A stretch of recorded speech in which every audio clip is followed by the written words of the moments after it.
Salute a tutti.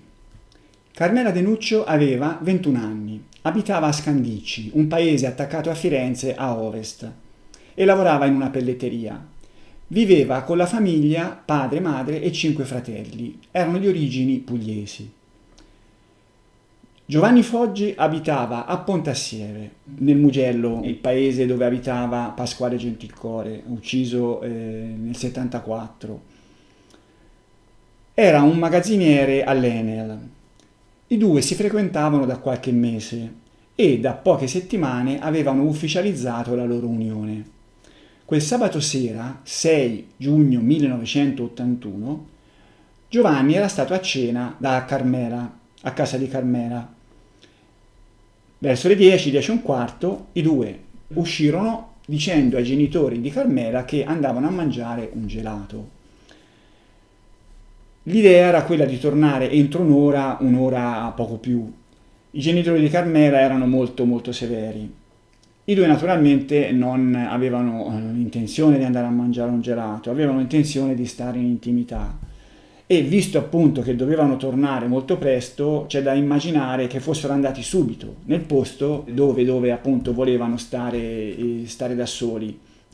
Ecco, vediamo dove era questo posto. Allora, la zona era la frazione di Mosciano, di Scandicci, località Roveta, una località di campi di vario tipo, più che altro di ulivi. Ecco, da questa piantina si deve pensare che i due fossero arrivati da Via dell'Arrigo da sinistra, avessero preso il bivio sulla destra che si vede e si fossero addentrati sulla stradina sterrata, fermandosi sulla punta di un bivio, ecco dove si vede il pallino rosso, addentrandosi per qualche metro nel campo di ulivi, che era un terreno in pendenza, la pendenza è verso l'alto, e si fermarono lì con la loro Fiat Ritmo. Nella zona c'era, a circa 700-800 metri da quel punto, una discoteca molto frequentata all'epoca, la discoteca Anastasia, adesso chiusa, detta anche la pagodina perché aveva la forma di una pagoda cinese. Ecco, come dicevo, appunto, la discoteca era molto frequentata, per cui nella zona era facile trovare delle coppiette appartate, anche perché la zona era abbastanza favorevole a questo tipo di cosa. La zona era frequentata da guardoni che si ritrovavano, si dice, nella loro sede tradizionale, che era la Taverna del Diavolo, a un paio di chilometri da lì, su Via dell'Arrigo. Purtroppo quella sera Giovanni e Carmela non trovarono un guardone, ma trovarono un personaggio molto più cattivo e molto più pericoloso. Lo stesso personaggio che 7 anni prima aveva ucciso Stefania Pettini e Pasquale Gentilcore.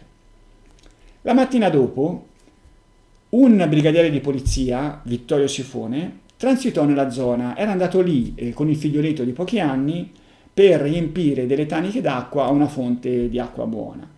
E passando davanti a quella Ritmo, ferma lì in mezzo agli ulivi, si insospettì e andò a guardare.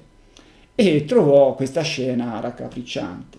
Possiamo vedere che attraverso il finestrino anteriore sinistro con il vetro infranto si vedeva la testa di un ragazzo, di Giovanni, morto, che era appoggiata alla spalliera sul sedile di guida. In quest'altra foto possiamo vedere, ecco, le portiere qui sono aperte, ma quando arrivò Sifone le portiere erano tutte chiuse, erano 4 portiere tutte chiuse, le 2 posteriori con la sicura, le 2 anteriori senza sicura. Come si vede, il corpo di Carmela non era in macchina, i 2 sedili erano entrambi reclinati, quello di Carmela un po' di più, quello di Giovanni solo per metà. Giovanni aveva la camicia e aveva i pantaloni infilati soltanto alla gamba destra. Dov'era Carmela? Il suo corpo era stato portato sotto la strada che correva lì vicino. Qui si deve pensare che dalla macchina al punto dove giaceva il corpo di Carmela il terreno era in pendenza, scendeva. Il suo corpo era stato portato a ridosso dell'argine che correva sotto la strada. Era supino, completamente vestito a parte le scarpe che furono ritrovate in macchina, e e sui pantaloni indossava dei jeans, il cavallo era stato tagliato e sotto il cavallo erano stati tagliati anche gli slip, sotto il cavallo si intravedeva una ferita orribile. Era stata mutilata della pelle del pube, la zona dove c'è la peluria.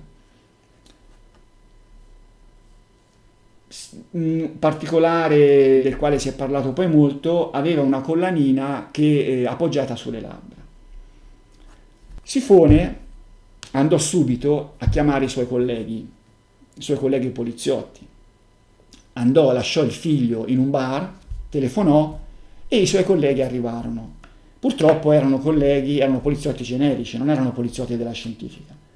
La scientifica sarebbe arrivata molto più tardi, con almeno un'ora e mezza di ritardo, perché era anche difficile trovare la zona, dando il tempo a questi poliziotti maldestri di contaminare la scena del crimine. Questi infatti andarono a cercare di capire chi erano le vittime e andarono a cercare i loro documenti e nel far questo fecero dei pasticci. Il portafoglio di Giovanni fu trovato sul cruscotto, erano stati loro a mettercelo sicuramente, ma peggio la borsetta fu trovata fuori, chiusa ma il contenuto sparso a terra, e questo avrebbe generato la falsa convinzione che fosse stato il mostro a metterla lì. Vedremo che al 99% non è così, ma furono i poliziotti che alla ricerca della carta d'identità della ragazza fecero questa cosa così poco sana. Allora arrivò la scientifica e cominciò a fare i suoi rilievi. Allora vennero trovati 4 bossoli sulla fiancata sinistra vicino alla ruota posteriore e 3 bossoli vennero trovati all'interno, 2 sul tappetino e 1 sul divanetto, mi sembra, sul lato posteriore. I bossoli erano tutti Winchester 22 LR con una H sul fondello, dello stesso tipo di quelli del 74. C'era però la differenza che i proiettili non erano a bagno di rame, ma erano a piombo nudo.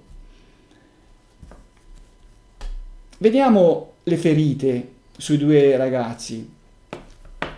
Giovanni fu colpito alla nuca da 2 proiettili, uno, un frammento, il primo proiettile, quello che aveva attraversato e rotto il vetro, non era riuscito a penetrare oltre il tavolato osseo. Il secondo era entrato nel cervello, mandando il ragazzo in coma irreversibile. C'era poi un altro proiettile che lo aveva colpito sotto la mammella sinistra, con la pistola a contatto, perché c'erano delle bruciature sui vestiti, sulla camicia, e questo proiettile aveva attraversato il cuore. Carmela aveva un proiettile che le aveva attraversato il braccio destro, entrando nella parte interna del polso e uscendo al gomito. Un proiettile le aveva attraversato l'avambraccio sinistro, dalla parte esterna alla parte interna. Un proiettile le aveva sfiorato il mento, un altro le era entrato nel collo dalla parte sinistra, tranciandogli la spina dorsale e ledendogli irrimediabilmente il midollo. Infine un altro proiettile le era penetrato sotto la scapola sinistra, anche questo sparato a contatto, e l'aveva colpita al cuore. Carmela non aveva ferite di coltello, Giovanni ne aveva 3, 2 al collo e una al torace. A questo punto proviamo a ricostruire la dinamica del delitto, che non è particolarmente complessa, non ci sono mai stati grossi dubbi su questa dinamica e la possiamo ricostruire così. Allora, innanzitutto c'è da dire che l'assassino era lì sul posto. Perché? Perché dette il tempo ai ragazzi di iniziare a svestirsi, sicuramente a luce accesa, qualche minuto, e li attaccò subito. Difficile che fosse capitato lì proprio in quel momento, no? Allora, o era in una posizione, lì era un terreno, diciamo, di pendenze, per cui poteva essersi messo in una posizione alta a dare un occhio alle varie stradine per vedere le macchine che arrivavano. Oppure poteva essere anche proprio vicino a dove erano fermi i due, perché magari i due erano andati lì altre volte.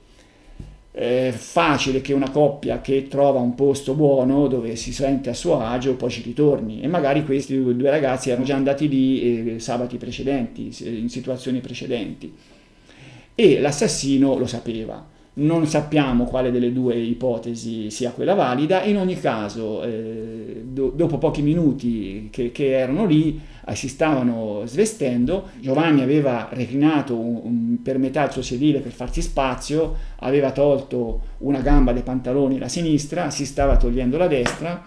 Carmela aveva reclinato un po' di più il suo sedile, anche lei per farsi spazio, si era tolta le scarpe, quando l'assassino arrivò e trovò questa situazione. Giovanni era rivolto dall'altra parte, probabilmente intento a togliersi la gamba destra dei pantaloni, oppure che stava dicendo qualcosa a Carmela. Fatto sta che l'assassino vide davanti a sé la nuca del ragazzo e contro la nuca sparò. Un po' come era successo a Borgo, no? Però questa volta non sbagliò mira, perché sia perché Giovanni non se n'era accorto e non si era spostato, e forse anche perché lui, dopo l'esperienza precedente, era più sicuro di sé. I due proiettili colpirono Giovanni alla nuca. Il primo attraversò il vetro rompendolo, perse forza e non riuscì a penetrare oltre il tavolato osseo. Infatti il proiettile fu estratto fuori dal tavolato osseo. Il secondo invece, senza il vetro a frenarlo, penetrò nel cervello e mandando il ragazzo in coma irreversibile. A quel punto si deve pensare che l'assassino si fosse un minimo fermato per togliere qualche frammento. In ogni caso, quasi subito sparò contro Carmela. Ecco, Carmela, una possibile ricostruzione può essere questa, che mise la mano destra avanti a protezione in questo modo, e il proiettile le entrò dal polso e le uscì al gomito. Ecco, questo proiettile entrò anche nella spalliera, perché appunto fu passante. Ecco, c'è da pensare che l'attrice in foto non è nella posizione giusta. Carmela doveva essere più addossata al ragazzo, al fidanzato. Dopo quel colpo Carmela dovette spostarsi e dare un po' il fianco sinistro all'aggressore, proteggendosi con la mano sinistra, con il braccio sinistro alzato, e il secondo proiettile su di lei, il quarto proiettile, la colpì all'avambraccio e in uscita le sfiorò il mento, e poi andò a finire anche questo nella spalliera. Uno dei due fu passante, i due proiettili finiti nella spalliera, l'altro fu ritrovato dentro. Tra l'altro uno dei proiettili non venne recuperato. Ecco, dopo questo colpo, che anch'esso entrambi non erano colpi mortali, però si deve immaginare che Carmela dallo shock si fosse accasciata e a quel punto avesse costituito un facile bersaglio per l'assassino che la voleva uccidere. E l'assassino si deve immaginare che avesse a quel punto messo la pistola dentro l'abitacolo. Questo perché? Perché i 4 colpi precedenti, come ho detto, avevano rilasciato 4 bossoli all'esterno. Di lì in avanti i colpi rilasciarono tutti i bossoli all'interno, 3 bossoli. Ecco, questo è il terzultimo colpo che colpì la ragazza. Evidentemente l'assassino aveva mirato la testa, ma colpì la ragazza al collo. Gli trapassò la colonna vertebrale, ledendogli irrimediabilmente il midollo e lasciandola paralizzata praticamente. No, non fu un subito mortale, ma lo sarebbe stato entro poco. A quel punto l'assassino aveva davanti a sé 2 corpi immobili e volle dare il colpo di grazia. Aprì la portiera del guidatore appoggiò la pistola alla mammella sinistra di Giovanni e fece fuoco. Il proiettile colpì il ragazzo al cuore. Poi si sporse, vediamo in questa foto, si sporse all'interno. Carmela gli presentava un po' la schiena, lui appoggiò la pistola sotto la scapola sinistra e fece fuoco. E anche lì colpì il cuore. A quel punto i due ragazzi erano morti, però per maggior sicurezza o forse perché aveva ancora eccitazione, adrenalina in circolo, l'assassino mise mano al coltello e tirò 3 fendenti a Giovanni, colpendolo 2 volte al collo e una volta al torace. A quel punto l'assassino si deve presumere che si fosse guardato intorno per controllare l'eventuale arrivo di persone, di guardoni per esempio, no? Che potevano aver sentito gli spari e essersi avvicinati per curiosità, ma evidentemente non vide nessuno, perché poi si apprestò a fare quello che doveva fare. Per prima cosa si sporse all'interno della macchina dal lato del guidatore e tirò su la sicura della portiera del passeggero. Poi girò dalla parte del passeggero, spalancò la portiera e tirò fuori il corpo di Carmela. Ma quello che doveva fare non lo fece lì. Possiamo vedere che c'erano queste 3 strade dalle quali potevano arrivare delle auto, in qualsiasi posizione si fosse messo l'assassino con il corpo, avrebbero rischiato di illuminarlo. Per cui lui pensò bene di spostare il corpo, ecco, lo portò al di là della strada sterrata, sotto c'era un argine, sotto l'argine. Ecco, in questa posizione le macchine che arrivavano dalle 3 strade, naturalmente avrebbe visto i fari in lontananza, se lui si fosse acquattato non l'avrebbero visto. Questo è il motivo di questo spostamento. Uno spostamento che dovette essere stato abbastanza difficoltoso, vediamo in questa foto che insomma il terreno era accidentato, poi erano 12 metri. Vedremo poi il discorso dei segni di trascinamento, ma fin da adesso si deve pensare che l'assassino si fosse caricato il corpo della ragazza in spalla, non lo avesse trascinato, per cui abbiamo ancora una volta la dimostrazione che era un personaggio robusto. Comunque questo lo vedremo più avanti. Ecco, allora, in quella posizione, probabilmente con una torcia messa tra le gambe della ragazza, l'assassino fece l'operazione che poi lo avrebbe fatto diventare famoso. Ecco, a mio parere, per fare questa operazione usò un cutter, cioè uno strumento di questo genere. Uno strumento che gli consentì, adesso vediamo un cutter, io ho questo che come si vede si può mettere in tasca senza problemi, alla bisogna si apre, qui abbiamo una lama molto robusta e taglientissima, molto di più della lama di un coltello. Se noi pensiamo a un coltello è anche difficile utilizzare un coltello per un'incisione, è molto più facile utilizzare un cutter che è fatto apposta.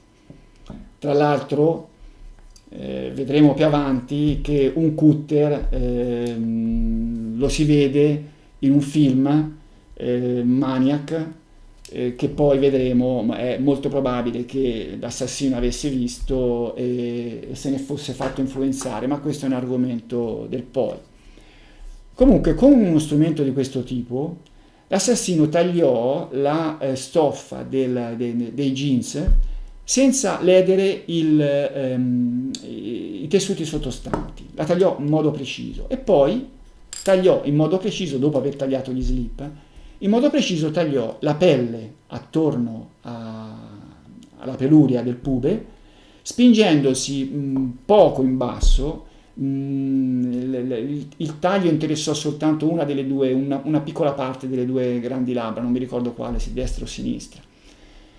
Ecco, purtroppo è un po' macabro doverlo mimare, però tanto per capire come l'assassino operò, e per sfatare un luogo comune che adesso diremo, l'assassino non fece altro che fare un'incisione attorno alla zona che intendeva prendere, poi con l'altra mano cominciò a scollare il tessuto, si aiutò con lo strumento tagliente e tirò via il tessuto, praticamente soltanto la pelle, cioè la sua incisione non interessò le parti interne.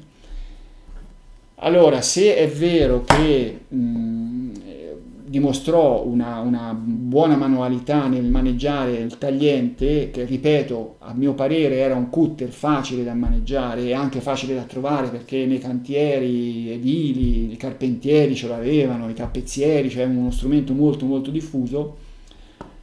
Lui appunto riuscì con buona perizia a tagliare, però non è che fece qualche asportazione di organi, poi si sarebbe immaginato che avesse appunto delle conoscenze di anatomia, fosse un chirurgo, queste considerazioni che non avevano valore. E poi, una volta preso il suo macabro, chiamiamolo feticcio, l'assassino prese e se ne scappò via. Ecco, io direi che per il momento possiamo fermarci qui. Nel prossimo video analizzeremo il comportamento dell'assassino, che si capisce già fu diversissimo da quello di 7 anni prima, per tanti motivi. Cioè, sì, si trattava sempre dell'uccisione di una coppia, come era successo 7 anni prima, ma si vede che il comportamento nei confronti soprattutto della vittima femminile fu completamente differente. Però sono tutti argomenti che affronteremo nel prossimo video. Per il momento vi saluto.